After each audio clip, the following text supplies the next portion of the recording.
Den 9. november 2011 afholdt PBJ den årlige netværksdag, hvor 120 medlemmer af netværket EPOS deltog i en spændende og inspirerende dag med temaet arbejdsglæde. Adjunkt på CBS, Christine Kleemann, tog deltagerne med på en inspirerende rundtur i selvledelse. Det handler ikke kun om at være en alle glad person, der render rundt. Det handler om at give plads til ham. Det er fandme fedt. Jeg ved godt, det Coach og motivationsekspert Martin Eriksen fik deltagerne op af stolene. Det gør du ikke. Du tager bare lige fast, så lærer du den der. Jeg svarer det. Det gør du ikke. Nej, det er fint. Og Jens Skovbo var konferencier og bandt dagen sammen. Jeg skal ikke dominere billedet i dag, det skal Christine. Men vi er her for at snakke arbejdsglæde. Christine, fortæl lidt om dig selv. Tak, Jens. Godmorgen alle sammen. Tak fordi jeg måtte komme. Det kan jeg jo ikke sige til jer, selvfølgelig, i hvert fald til Anne og til PBJ. Vi har aldrig set så mange mennesker i dag gå i samtaleterapi. Egentlig ikke fordi de er syge og dårlige nødvendigvis, men fordi de er lærerigt. Man lærer sig selv at kende, og man finder sine bedste sider frem. Og så på den anden side, så er der et eller andet mega lummer ved det her arbejdsglæde. Fordi der er en ny agenda på arbejdspladsen. Så lad os nu bare lige forestille os den her situation. Nu er du min chef, ikke? Og jeg er den her HR-medarbejder, som er kineser. Altså den ene blev, og jeg er kineser. Og så sætter jeg mig her. Og så får jeg så at vide, at der ikke er brug for mig mere. Jeg tænker bare, nogle gange, kunne vi ikke godt give folk lidt mere plads, inden vi kommer med vores udvikling og coaching, og nu skal du høre her, og jeg kan også snakke med din mand for dig, hvad fanden vi tilbyder folk, for at overtage den her smerte. Når vi gør det, så går vi ind over et personligt rum, hvor vi også fratager folk muligheden for at sige, hold kæft, hvor er jeg sur på dig. Men den anden side af, at vi taler mere og mere arbejdsglæde, det er, at vi har stadig større pres på folk og på deres følelser på arbejdspladsen. Så man kan jo sige, aldrig har HR og alt, hvad vi har prædiket i mange år, haft større succes, end vi har i dag. Og aldrig har det været sværere at arbejde. Relationer, ja, du lige præcis, dejligt. Relationer. Relationer. Resultater. Gode kolleger. Gode kolleger. Anerkendelse. Fleksibilitet. Hun sagde seksualitet. For nogen. Jeg går lige herover, så kan I forholde dig. Ja, lige præcis. Altså, at det er også forbundet med udvikling. Ja, det er også sådan svært at sige nej til, ikke? Fleksibilitet er ikke. Det moderne arbejdsmarked i dag tilbyder nogle rum for fleksibilitet for at lede sig selv.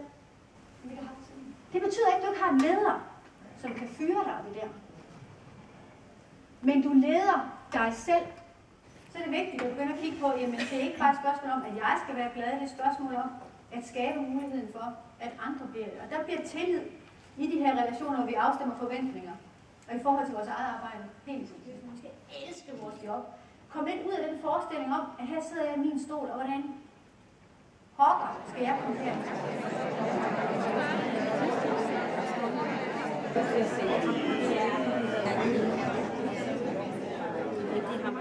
Jeg elsker det at lave. Det har jeg sådan set altid gjort. Både i takstiksfaget, som vi lige hørte om lidt før, og så videre. Og så kommer det op, når man kommer fra København, som jeg gør, så er det cirka en 12 timers biltur, og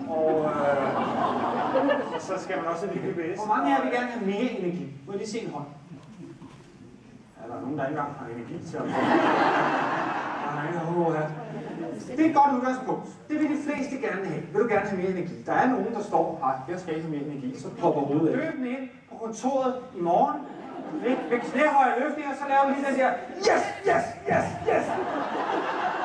Så skal du bare se, ja, vidt forskellige faser i vores liv. Og det synes jeg, man er nødt til at indregne, når det er, at man møder en kollega, eller en neandertaler, en ufuldkommen chef, eller hvad det måtte være. Og man siger, men gudskelov, jeg behøver ikke at hvad skal man sige, være 100% i relation med den person. Og selvfølgelig kan jeg blive smittet, selvfølgelig kan jeg blive kroget. Jeg er nødt til at prøve at blive kroget i sådan en arbejdsdag, hvor lige pludselig så er der et eller andet, der bare hænger fast. Hvad sagde du? Hvad blev der sagt? Så kommer jeg hjem på en krog. Han er sket. Ja, så sagde han også, så gjorde han også. Han er rolig nu. Prøv at tænke over det. Okay, så nu starter vi fuldstændig. Ja, det ser sådan her ud. Ikke live, som står nu. lidt ADHD-agtigt, men smilet kommer meget naturligt, fordi når vi er til retorikken, det er ikke noget, vi tænker over så meget. Men når børn er rigtig glade, så er alting opad. De vil op og sidde, de vil op og lege, de vil ud, de vil op, de vil op og stå, de vil være længere op om aftenen, de vil ikke gå hen med noget som helst. Er det ikke rigtigt? Og når vi kommer hjem som forældre fra arbejde, så er det nogle gange det stik modsat sprog. Sæt dig ned. Stil det der ned. Skru ned for det der. Du skal ned og ligge. Du skal ned og sidde. Alting er nedad. Ikke? Så der kan man lige bruge den der med armen. Jeg har prøvet på Vejle station. Det er så for egen regning. Men de er mentalt fraværende, så beder de om deres hånd. Det skal jeg opleve. Lad være med det. Giv mig den hånd. Vi kan sætte nogle flere ord på, så nu prøver vi lige at sammenkæde det. Så vi lige hopper et par gange, råber ind i fjeset på markeren og ender med en high five. Bare lige hurtigt op og ned en gang. Se til en marker. Jeg vil sige noget andet. Jeg vil sige ligesom Tine Bryl, som er en af mine store forbilleder. Træk en streg igennem sandet, kammerat. Ikke slå en streg, det er noget andet. Det er træk en streg igennem sandet. Lad det ligge. Og så den der med, lad være med at holde regnskab. For hvad får jeg nu, når jeg giver det her? Får jeg ikke så meget. Hold lidt igen. Så har du allerede taget den første finger. Sådan. Så kan han lære det, hva'? Der fik jeg heller ikke så meget. Så tager vi en finger til, du. Så kan det godt være, at jeg snart ikke kan møde op og skrive på maskinen. Nej, nu er du så fyret. Nej, hvor er det unfair, ikke? Prøv at tænke over det. Og det betyder arbejdsglæde, det betyder samarbejde, men det betyder også netværk. Ikke? Det betyder også, at når I nu kommer hjem, hvor er det der netværket? Hvor er det det aller vigtigst? Må jeg høre i kor? Er det nu, eller er det imellem I mødes? Meget ledende spørgsmål. Imellem I møderne? Ikke? Så det er der, man er nu i snakker til. Er I klar? Så tager vi 2 til. Vi er klar. 1, 2, 3, go! Jeg skal Mit navn er Martin Eriksen. Giv os en stor hånd. På gensyn i netværket EPOS.